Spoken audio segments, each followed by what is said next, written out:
I testified before the House Foreign Affairs Committee's Subcommittee on the Middle East, North Africa, and Global Counterterrorism on the effects of Russia's war in Ukraine on food security in the Middle East and North Africa. Congress was interested in the impacts of Russia's war in Ukraine on food security in the Middle East and North Africa because countries there import a significant proportion of their grains from the Black Sea region. I gave a general overview of the extent to which this war is disrupting agriculture markets. In short, it's leaving few agriculture markets untouched. This is one of the most significant weeks of diplomacy on the topic of global food security in decades.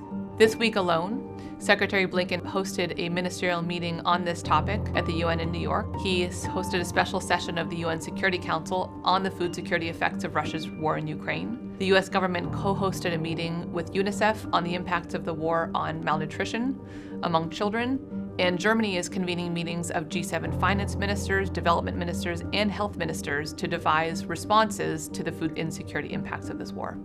As the war has curtailed exports and prices have increased, this is affecting food imports and potentially food security across the Middle East and North Africa. I got several questions about what can we do, what more can we do to alleviate food insecurity and malnutrition for countries that are affected by Russia's war in Ukraine. One interesting line of questions was about whether some countries in the Middle East and North Africa can actually be part of the solution, in particular Gulf countries whose budgets are benefiting from the high price of oil right now. I got a specific question about can these countries actually contribute to the effort to alleviate food insecurity and malnutrition. It wasn't just about the ways that food insecurity is rising, it's also about the ways that food insecurity could actually be addressed through cooperation with GCC countries in particular.